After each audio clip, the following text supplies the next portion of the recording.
नमस्ते बच्चों, स्वागत है आप सभी का Sanskrit hub by Pankaj sir में। और आप सभी की जो एक बिहार बोर्ड की श्रृंखला चल रही थी, आज हम उसके 11वें चैप्टर पे आ चुके हैं। इसका मतलब क्या हुआ कि 10 चैप्टर हमारे कंप्लीट हो चुके हैं।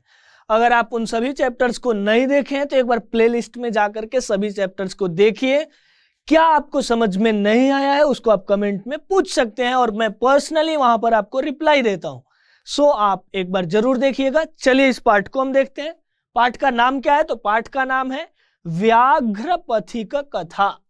व्याघ्र का हमें अर्थ पता ही है, और पथिक होता है जो एक कहीं जाता है, जो जाने वाला व्यक्ति होता है, कहीं जा रहा है, उसको हम पथिक कहते हैं। तो व्याघ्र और पथिक ये दो लोगों की एक कथा है, आपस में इनके कुछ बात होंगे और इससे कहानी हमें कुछ सारांश मिलेगा, क्या करना चाहिए क्या नहीं करना चाहिए। तो चलिए देखते हैं पाठ कहां से लिया गया, पाठ का परिचय इत्यादि देखते हैं, फिर हम पाठ को पढ़ेंगे। पाठ का परिचय कुछ इस प्रकार से है। क्या कह रहा है पाठ का परिचय भाई? कह रहा है अयम पाठः नारायण पंडित विरचितस्य। जो पाठ है वह किसके द्वारा रचित किया गया है? तो नारायण पंडित के द्वारा। कह रहा है अयम पाठः नारायण पंडित विरचितस्य हितोपदेश नामकस्य नीति कथा ग्रंथस्य। नारायण पंडित ने एक ग्रंथ लिखा है। क्या ग्रंथ? हितोपदेश। और उस हितोपदेश में क्या है? तो नीति कथा है, और नीति कथा में भी कई सारे खंड है, 2-3 खंडों में वो विभक्त है। तो उसमें से मित्र लाभ नामक खंड से यह जो पाठ है वो संकलित किया गया है, लिया गया है। चलिए आगे देखते हैं क्या कह रहा है पाठ। कह रहा है हितोपदेशे बालकानां मनोरंजनाय नीति शिक्षणाय च नाना कथाः पशु पक्षी संबद्धाः श्राविताः। हितोपदेश में बालकानां मनोरंजनाय, बालकों के मनोरंजन के लिए, नीति शिक्षणाय, नीति की शिक्षा देने के लिए। नीति मीन्स क्या करना है क्या नहीं करना चाहिए, कौन सी अच्छी बात है कौन सी बुरी बात है, इन सब की शिक्षा देने के लिए नाना कथाः, विभिन्न प्रकार की कथाएं, पशु पक्षी संबंधाः, पशु पक्षियों से संबंधित करके श्राविताः, सुनाई गई हैं, बताई गई हैं। कहां पर? तो हितोपदेश में। किसने लिखा है हितोपदेश को? तो नारायण पंडित ने। ठीक है, अब नारायण पंडित ने लिखा है तो हमारा यह पाठ उसमें से कहां से आता है? तो मित्र लाभ नामक जो खंड है, एक होता है ना कि एक पूरी बुक हो गई और बुक को फिर आप चैप्टर्स में डिवाइड करते हैं, तो ऐसे ही एक चैप्टर का नाम हो गया, एक पार्ट का नाम हो गया क्या? मित्र लाभ। वहां से ये लिया गया है। चलिए आगे क्या कह रहा है।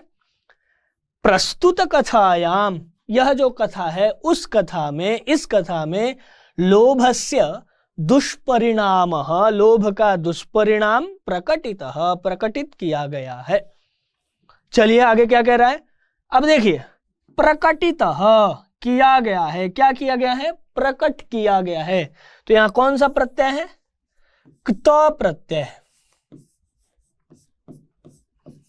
क्त प्रत्यय, त प्रत्यय। कौन सा प्रत्यय? त प्रत्यय। चलिए आगे देखते हैं। अब क्या कह रहा है? पशु पक्षी कथानां मूल्यम मानवानां शिक्षार्थम प्रभूतम भवति। पशु पक्षियों की जो कथाएं हैं वो मानव के शिक्षा के लिए, जीवन मूल्यों के लिए पर्याप्त हैं। एतादृशभिः कथाभिः ज्ञायते। ऐसे कथाओं से यह ज्ञात होता है कि पशु पक्षियों की बाल मनोरंजनात्मक और नीति शिक्षणात्मक जो कथाएं हैं उनसे मनुष्य को प्रभूत, भरपूर, पूरा जिसे हम कह सकते हैं, उतना जीवन का मूल्य पता चलता है, क्या करना चाहिए। मतलब एक है कि आप उनकी कहानियां पढ़ रहे हैं लेकिन सीख आपको मिल रही है। तो चलिए अब पाठ को देखते हैं क्या है पाठ में, कैसे कह रहा है। कश्चित वृद्ध व्याघ्रः स्नातः कुशहस्तः सरस्तीरे ब्रूते। कश्चित, कोई, वृद्ध व्याघ्र, कोई वृद्ध व्याघ्र मतलब आप लोग बताएंगे जरूर। व्याघ्र किसे कहते हैं? बाघ, हम हिंदी में कहते हैं बाघ जिसे, बाघ। स्नातः, स्नान किया हुआ, कुशहस्तः, हाथ में कुश लिया हुआ, कुशा लिया हुआ, सरस तीरे, सरोवर के तीर पर, ब्रूते, बोलता है। क्या बोलता है भाई? अब देखिए क्या बोल रहा है। कह रहा है भोह भोह, अरे सुनो सुनो, भोह भोह, अरे अरे, पंथा, हे पंथा, सुनो मीन्स हे जाने वाले, हे पथिक, अरे पथिक पथिक। आगे क्या कह रहा है, इदम सुवर्ण कंकणम गृह्यताम, यह सुवर्ण कर्णक ले लो, सुवर्ण कंकड़ ले लो। कहता है ओके ठीक है भाई। अब आगे क्या कह रहा है, ततः लोभाकृष्टेन केनचित पांथेन आलोचितम। अब इसको सुन करके उस पांथ के द्वारा, अर्थात जो व्यक्ति पथिक था उसके द्वारा वो लोभी हो गया भाई, सुन करके कि सुवर्ण कंकड़ मिल रहा है, तो अब उसको क्या हो गया, लोभ लग गया, उसको लालच हो गई। अब ऐसा करके वो आलोचना करता है, सोचता है, भाग्येन एतत् संभवति, भाई ये सब काम तो भाग्य से होता है, भाग्य है तभी ये बाघ मुझे, ये व्याघ्र मुझे क्या दे रहा है, सुवर्ण कंकड़ दे रहा है। फिर कह रहा है किंतु अस्मिन् आत्मसंदेहे प्रवृत्तिर्न विधेया, और इसमें प्रवृत्ति नहीं करनी चाहिए। थोड़ा सा उसको संशय भी होता है, भाई मिल तो रहा है, भाग्य से मिलता है, किंतु यहाँ पे मुझे अभी प्रवर्तित नहीं होना चाहिए, अर्थात लेने नहीं जाना चाहिए। क्यों, क्योंकि रिस्क है। बाद में क्या कर रहा है, यतः, क्योंकि क्या कह रहा है, अनिष्टादिष्ट लाभेपि नगतिर्जायते शुभा। अनिष्ट से भी अगर आपको कुछ इष्ट प्राप्ति हो रही हो, अर्थात कुछ गलत चीज करके भी आपको वहां से कुछ अच्छी चीज प्राप्ति होती हो, तो वो काम नहीं करना चाहिए। क्यों, क्योंकि भाई कितना भी वह खराब है, आपको वहां से अच्छा प्राप्त हो रहा है, लेकिन अंत में उसका क्या होगा, फल बुरा ही होना है। यथा, जैसे विष संसर्गो मृतम तदपि मृत्यवे। अगर आप क्या पी रहे हैं, अमृत पी रहे हैं, लेकिन उस अमृत में विष का संसर्ग हो तो अंत में क्या होता है, उस अमृत पान के द्वारा भी मृत्यु ही प्राप्त होता है। ऐसे ही कोई बुरा काम करने से अगर आपको कुछ देर के लिए अच्छी चीज प्राप्त हो रही हो, फल दिखाई दे रहा हो, लाभ दिखाई दे रहा हो, तथापि अंत में क्या होगा, अंत में बुरा ही होने वाला है। इसीलिए प्रवृत्ति ही न विधेया, लोभ के कारण अभी इसमें प्रवृत्ति नहीं करनी चाहिए, अर्थात डायरेक्ट जाके नहीं लेना चाहिए। फिर आगे क्या करता है वो, किंतु क्या कह रहा है, सर्वतार्थाजने प्रवृत्ति ही संदेह एका तन्निरूपयामि तावत। एक अर्थ, सर्वथा हर जगह आपको धन का ही लालच नहीं करना चाहिए, उसको मैं एक बार बताता हूं। कहता है प्रकाशम ब्रूते, आराम से बता रहा है उसको, क्या, कुत्र तव कंकणम, भाई डायरेक्ट लेने नहीं जाना चाहता है तो थोड़ा सा चेक करता है कि ये सही है कि नहीं है। तो इसीलिए वो पूछता है, पथिक जो जाने वाला व्यक्ति है, जो राही है, वो पूछता है कुत्र तव कंकणम, भाई जो कंकड़ कह रहे थे वो कहाँ है। व्याघ्र से पूछता है, कहता है कुत्र तव कंकणम व्याघ्र हस्तम प्रसार्य दर्शयति। व्याघ्र जो है वो हाथ को फैला करके दिखाता है, ये है कंकड़। कहता ओहो, पांथ अवदत, जो पथिक है वो बोलता है अवदत। देखिए यहाँ कौन सा लकार है, भूतकाल को द्योतित करने के लिए लंग लकार लगा हुआ है। लंग लकार का रूप है, रूप कैसे चलता है, अवदत, अवदताम, अवदन, अवदह, अवदतम, अवदत, अवदम, अवदाव, अवदाम, पांथः अवदत। क्या कहता है भाई पांथ, मारात्मके त्वयि विश्वासः कथम, तुम तो भाई मारने वाले व्यक्ति हो, जब देखोगे झपट जाओगे। मारात्मके त्वयि, तुम जो हो वो तो हमेशा मारने वाले आदमी हो, तुम्हारे में कथम कैसे, विश्वास, त्वयि विश्वास। आपने अगर विभक्ति का पाठ देखा होगा तो विभक्ति वाले पाठ में बताया था मैंने कि जहां आपको विश्वास होता हो, जिसमें प्रीति होती हो, वहां पे कौन सी विभक्ति, सप्तमी विभक्ति। तो ये क्या कह रहा है, त्वयि, तत् शब्द का, त्वम शब्द का सप्तमी विभक्ति एक वचन होता है त्वयि। जो आप त्वम यूज करते हो युष्मत् शब्द का एक वचन, उसमें क्या कहा जाता है, त्वयि, उसकी सप्तमी विभक्ति होती है त्वयि। अब कह रहा है व्याघ्र उवाच, व्याघ्र बोलता है, भाई अब तो समझ गया व्याघ्र क्या, कि पथिक थोड़ा सा हेजिटेट कर रहा है आने में, और आया नहीं तो मैं खाऊंगा क्या। कहता है अच्छा अच्छा, तुम मुझ पर विश्वास नहीं कर रहे हो। कहता है व्याघ्र उवाच, व्याघ्र ने बोला, क्या बोला भाई, श्रृणु रे पांथ, हे पांथ, हे पथिक सुनो। क्या सुनो, प्रागेव यौवन दशायाम अति दुर्व्रजः, मैं अपने न जवानी के समय में, अपनी यौवावस्था में, यौवनावस्था में बहुत ही खूंखार था। अनेक गोमानुषाणाम वधान्ये पुत्राः मृताः, दाराश्च वंशहीनाश्चाहम। अब उस समय ना मैंने बहुत मनुष्यों को मारा और बहुत गाय आदि का खाया। इससे क्या हुआ, मेरा पुत्र भी मर गया और मेरी पत्नी भी मर गई है, इसलिए मैं वंशहीन हूं, मेरे वंश में अब कोई नहीं है। तो पूछ दे आपसे कि वंशहीन कौन था, वंशहीन कौन था? तो व्याघ्र जो था वो वंशहीन हो गया था। क्यों? क्योंकि वह अपने यौवन अवस्था में बहुत ही क्रूर था, उसने अनेक मनुष्यों को मारा, अनेक गाय इत्यादियों को मारा, जिसके कारण वह क्या हो गया, उसके पुत्राः मृताः, पुत्र भी मर गए, और दाराश्च, दाराः का अर्थ होता है पत्नी, पत्नी भी मर गई। इसलिए क्या है, वंशहीनश्चाहम, मैं जो हूं वो वंशहीन हूं। अब कहता है ततः केनचित् धार्मिकेण, किसी धार्मिक पुरुष के द्वारा, अहम आदिष्टः, मुझे आदेश दिया गया है, उन्होंने मुझे आदिष्ट किया है। क्या आदिष्ट किया है? दान धर्मादिकम चरतु भवान, अर्थात तुम जो है ना थोड़ा दान धर्म आदि करो, ऐसे ना करो भाई। कहता है ओके भाई ठीक है चलिए। अब क्या कहता है, तदुपदेशाद इदानीम अहम स्नानशीलो दाता वृद्धः गलित नखदन्तः कथम न मिष्या भूमि। तो कहता है कि भाई अब मैं जो बूढ़ा हो चुका हूं, अब मैं ये स्नान आदि करके उनके आदेश के द्वारा दाता हो गया हूं, देने वाला हूं, दान दूंगा अब। इसीलिए अब क्या करो तुम मेरे पे, क्यों नहीं तुम मेरे पे विश्वास करोगे। कहता है गलित नखदंतः, जिसके नख और दांत इत्यादि सब गिर चुके हैं, गलित हो चुका, बूढ़ापन आ चुका है, ऐसे पे विश्वास क्यों नहीं करोगे भाई, मैं तो दाता हूं, मैं अपने यौवन अवस्था में क्रूर था, जिसके वजह से मेरा पुत्र भी मर गया, मेरे पुत्र भी मर गए सारे, मेरी पत्नी भी नहीं, और मैं अब वंशहीन हूं। तो किसी धार्मिक पुरुष ने मुझे कहा है क्या करने को, दान आदि करने को, इसलिए मैं स्नान आदि करके अब देखो दान करने आया हूं, तुम मुझ पर क्यों नहीं विश्वास करोगे। मया च धर्मशास्त्राण्यधीतानि, और वो जो व्याघ्र है वो कहता है मैंने धर्मशास्त्र भी पढ़ लिया है, अब तो मेरी बात मानो, आओ और ये कंकड़ ले लो।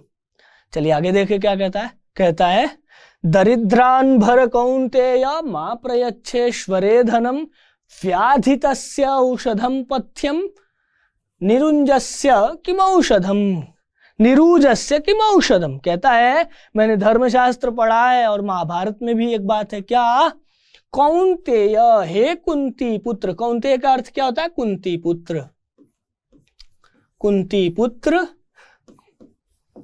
दरिद्रान भर, जो दरिद्र लोग हैं ना उनको, उनका भरण पोषण करो, अर्थात दान आदि भी किसको दो, दरिद्र को दो। मां प्रयच्छ, यहां देखिए मां प्रयच्छ, मत दो, किसको मत दो, ईश्वरे धनम, अर्थात जो लोग भरे पूरे हैं, जो संपन्न व्यक्ति हैं, उन्हें तुम दान मत दो, उन्हें उनका भरण पोषण ना करो। देना किसको है, दरिद्रान भर, जिनके पास धन आदि नहीं है। अब देखिए धर्मशास्त्र की बात बता रहा, कितना चालाक है। कहता है व्याधितस्य औषधम पथ्यम, जिसको रोग हुआ है, जो रोगी है, उसका पथ्य क्या है, उसके लिए क्या आवश्यक है, औषधम। निरूजस्य किम औषधे, और भाई जिसको रोग नहीं है, जो निरोग व्यक्ति है, जिसके अंदर रोग ही नहीं है, वो औषध का क्या करेगा। इसलिए तुम मेरी बात मानो, और मैं तुम्हें ये दे रहा हूं, तुम्हें जरूरत है। आगे क्या कहता है, अन्य च, और भी एक बात है, अन्यत च, यहां संधि हुई है, कैसे, अन्यत च, अन्य च बनता है। अब देखिए कैसे संधि हो गई, तो क्या बन गया, अन्य च।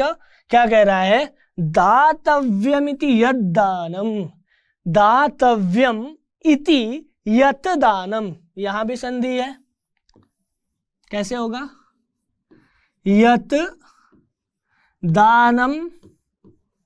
अब देखिए तो को द हो गया, तो यहां द्वित हो गया, यद दानम, वही कह रहे हैं, दातव्यमिति यद दानम दीयते अनुपकारिणे देशे काले च पात्रे च तद्दानम सात्विकम विदुः। वही सात्विक दान होता है जो देशे काले, उचित देश में उचित स्थान पे दिया गया हो, उचित समय पर दिया गया हो और उपकारी को दिया गया हो। ऐसा नहीं हो कोई किसी भी व्यक्ति को दे दिए, जिसको आवश्यकता है उसी को उसी वक्त अगर आप देते हैं तो वही दान क्या है, सात्विक दान है।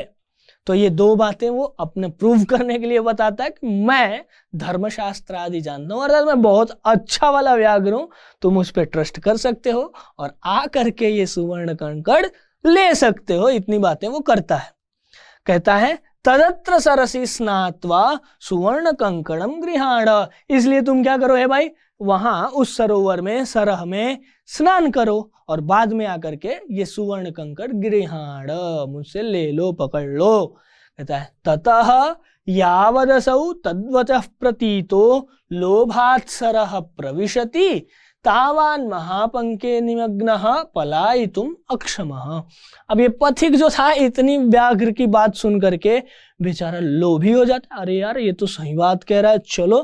तो क्या कहता है, लोभात् सरः तद्वचः प्रतीतः, उसके वाणी पर विश्वास करके लोभात् सरः, लोभी हो करके महापंके निमग्न, उस सरोवर में जाकर के निमग्न हो जाते हैं। और वो सरोवर में वस्तुतः क्या रहता है, वो दलदल जैसा है, पंख रहता है, कीचड़ है, अब दलदल जैसा है, उसमें निमग्न हो जाते हैं, वहां फंस जाते हैं।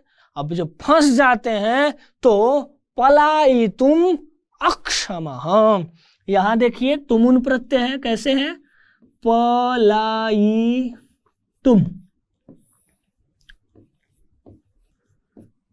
पलायितुम अक्षमः, पलायितुम अक्षमः। तुमुन प्रत्यय किस अर्थ में आता है, करने के लिए, जैसे धावन के लिए, मैं पढ़ने के लिए जाता हूं, अहम पठितुम गच्छामि, मैं देखने के लिए आता हूं, अहम द्रष्टुम आगच्छामि। ऐसे ही वह भागने में, भागने के लिए अक्षम था, सह पलायितुम अक्षमः। यहां कौन सा प्रत्यय है, आप लोग ध्यान रखिएगा, तुमुन। ठीक है बच्चों, हमेशा ध्यान रखिएगा कि जब भी तुम सामान्यतः सुनाई दे तो आप लगा दीजिएगा कि यहाँ पे तुमुन प्रत्यय, अर्थ क्या होगा, के लिए। तो पलायितुम मीन्स पलायन के लिए यह अक्षम था। ठीक है, चलिए अब कह रहा है पंके पतितम, पंख में गिरा हुआ दृष्टवा। अब ये जो व्याघ्र का जो फंसाया हुआ जाल था उसमें तो ये फंस गए, कौन, पथिक भाई। और जब फंस गए तो व्याघ्र अवदत, इनको गिरा हुआ देख करके व्याघ्र बोलता है, आहा महापंके पतितोसी, महान पंख में, महाकीचड़ में, अरे तुम तो एकदम दलदल में फंस चुके हो, अब देखो क्या होता है। चलिए, कहता है अतः त्वाम हम उत्थापयामि, इसलिए रुको रुको मैं आ रहा हूं और तुमको मैं उठा के निकालता हूं वहां से। अब भाई निकालेगा या क्या करेगा वो तो आगे पता चलेगा। इति उक्त्वा, यह बोल करके, शनैः शनैः, धीरे धीरे, शनैः शनैः का क्या अर्थ होता है, धीरे धीरे, उपगम्य, पास जा करके, तेन व्याघ्रेण, उस व्याघ्र के द्वारा, धृतः सह पांथः अचिंतयत्, पकड़ा गया वह पांथ, वह पथिक सोचता है, क्या सोचता है, अवशेन्द्रिय चित्तानाम हस्तिस्नानमिव क्रिया दुर्भगाभरण प्रायोज्ञानम भारः क्रियाम विना। कहता है कि भाई सही बात है, क्या, अवशेन्द्रिय चित्तानाम, जिनकी चित्त चंचल हो, तो उनकी जिनके अपने चित्त मन इत्यादि पर कंट्रोल नहीं है, उनकी सारी क्रियाएं कैसी होती हैं, हस्ती स्नान के जैसी होती हैं, हाथी के स्नान के जैसे। आपने देखा हाथी स्नान कैसे करती है, हाथी ऐसे सूंड में पानी उठाएगी, ऐसे छप फेंक रही है, अरे भाई तो क्या वो नहा रही है, नहीं नहा रही है। तो वही कह रहा है, चलिए कह रहा है दुर्भगाभरण प्रायो ज्ञानम भारः, ऐसे ही बंध्या का आप भरण पोषण करेंगे तो भी पुत्र उत्पन्न नहीं होगा, और अगर आप ज्ञान तो है आपके पास लेकिन इसका उपयोग करना नहीं जानते हैं तो वो भी कैसा है, वो भी भार के जैसा ही है। इसलिए आप जो पढ़े हैं उसको व्यवहार में लाइए, क्या करना है क्या नहीं करना है, किस पर विश्वास करना है किस पर विश्वास नहीं करना है, इन सब बातों को जानना चाहिए। कभी भी लोभ आदि नहीं करना चाहिए। अब अंत में क्या बोला जा रहा है, इति चिंतयन्, इस प्रकार की चिंता करते हुए, सोचते हुए, व्याघ्रेण व्यापादितः खादितश्च, व्याघ्र के द्वारा फाड़ा चीड़ा फाड़ा गया और खाया जा चुका है। अतः उच्यते, इसलिए बोला जाता है, क्या बोला जाता है भाई, कंकड़स्य तु लोभेन मग्नः पंके सुदुस्तरे वृद्ध व्याघ्रेण संप्राप्तः पथिकः सह मृतो यथा। ये इंगित कराया जा रहा क्या कि कंकड़स्य तु लोभेन, कंकड़ के लोभ से, मग्नः पंके सुदुस्तरे, पंक में सुदुस्तर अर्थात अति भयानक दलदल में मग्न हो गया, फंस गया। वृद्ध व्याघ्रेण, और बूढ़े शेर के द्वारा भी, पथिकः सह मृतो यथा, वो मर गया, मारा गया। इसलिए हम सबको कभी भी, तो कहानी से यही शिक्षा दी जा रही है, इंगित किया जा रहा है कि कभी भी किसी अवस्था में भी लोभ आदि नहीं करना चाहिए। देखिए अगर इसको लोभ नहीं हुआ होता तो वो बूढ़ा शेर इसको कभी नहीं खा पाता। अरे भाई वो तो चलने में असमर्थ है, भागने में असमर्थ है, वो क्या खाता है। लेकिन लोभ के कारण हम क्या हो जाते हैं, अपने आप को ही कहीं ना कहीं फंसा लेते हैं। इसलिए लोभ आदि नहीं करना चाहिए। चलिए अब इसके अगर व्याकरण विशेष की बात करें तो हमने पाठ में कई जगह संधियों को देखा है। क्या क्या देख लिया, संधियां देखी, ऐसे ही हमने लकारों को देखा, साठ में हमने कुछ प्रत्ययों को देखा। प्रत्यय में भी विशेषता हमने क्या क्या देखा, तो देखिए एक हमने तो प्रत्यय देखा था और ऐसे ही हमने तुमुन प्रत्यय देखा था। तो इस प्रकार ने हमने सामान्यतः व्याकरण के अंशों की भी चर्चा की है। चलिए अब देखते हैं पाठ से कुछ प्रश्नों को करते हैं। पाठ के प्रश्न आप लोग जरूर कमेंट में बताइएगा। क्या आप लोगों के लिए एक सेशन लाया जाए जिसमें आपके पूरे बिहार बोर्ड के 14 के 14 चैप्टर से कुछ एमसीक्यूज बनाया जाए, कुछ समरी पढ़ के, मतलब एग्जाम बेस्ड एक क्लास हो जिससे आप फटाफट आपका रिवीजन इत्यादि सब हो जाए। ऐसी अगर क्लास की आवश्यकता है तो आप कमेंट में अवश्य बताइएगा। चलिए कह रहा है वृद्ध व्याघ्र कुत्र ब्रूते, विग्रह कहाँ बोल रहा है भाई, तो चलिए हम पढ़े थे कहीं पे,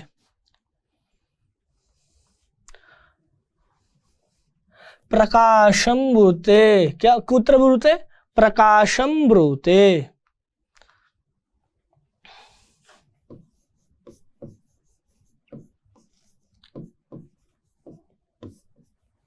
चलिए और वो वैसे वो कहाँ था, सरोवर के तीर पे था, तो सरोवर तीर है ऐसे मान के चलिए। चलिए आगे है, कह लोभाकृष्ट भवत, तो पांथः, कौन लोभाकृष्ट हो गया था, तो पांथः जो पथिक था, आप अगर चाहें यहाँ पांथा दिया हुआ है, वैसे पथिकः भी बोल सकते हैं। पथिक जो था वही लोभावृष्ट हुआ था, वही लोभी हो गया था ना, उसको लग गया था कि भाई आज तो सुवर्ण कंकड़ मिलने वाला है। कह सुवर्ण कंकड़म दातुम इच्छति स्म, और सुवर्ण कंकड़ देना कौन चाहता था, तो वृद्ध व्याघ्र, वृद्ध व्याघ्र, वृद्ध जो व्याघ्र था वो सुवर्ण कंकड़ देना चाहता था। ठीक है, चलिए आगे है, कह स्नानशीलः दाता गलित नखदंत च हासित, कौन जो था वो स्नानशील था, दाता था और गलित था। तो याद है कि वो अपने लिए सफाई दे रहा था कि भाई मेरी तो पत्नी नहीं है, मेरे बच्चे नहीं है, किसी ने मुझे आदेश दिया है, किसी धार्मिक पुरुष ने, कि दान आदि करो, इसलिए मैं क्या ही तुम्हें मारूंगा, मेरे तो दांत वात भी टूट चुके हैं, गल चुके हैं, नख जड़ चुके हैं, अब मैं कुछ करने लायक नहीं हूँ, दाता हूं मैं दान देने वाला हूं। कौन था, व्याघ्र। कह वंशहीन आसीत, और कौन बोला था कि मैं वंशहीन हूं, तो ये भी उत्तर है कि व्याघ्र।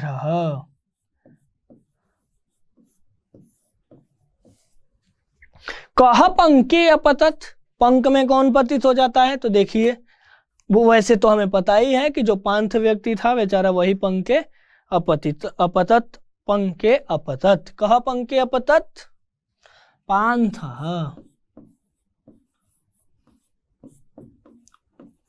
पान था, जो पथिक था वही वहां गिर जाता है और फंस जाता है, अंत में वो उसको खा पी जाता है। तो हमको ध्यान रखना है, इस पार्ट को आप लोग एक बार फिर से देखिएगा, इसके सारे समरी को याद रखिएगा, कहानी को याद रखिएगा, कौन किस पात्र से क्या कह रहा है, कौन किसका विशेषण है, क्यों, क्योंकि ऑब्जेक्टिव टाइप्स में ऐसे ही क्वेश्चंस आते हैं, कोई बहुत बड़ा आपसे प्रश्न नहीं पूछा जाने वाला है। तो चलिए, तब तक के लिए धन्यवाद, बने रहिए आप हमारे साथ। इस वीडियो को आप अपने दोस्तों के साथ शेयर कर सकते हैं, उन्हें भी कहिए कि सब्सक्राइब करें, लाइक करें और डेली वीडियोज आप लोग देखिए।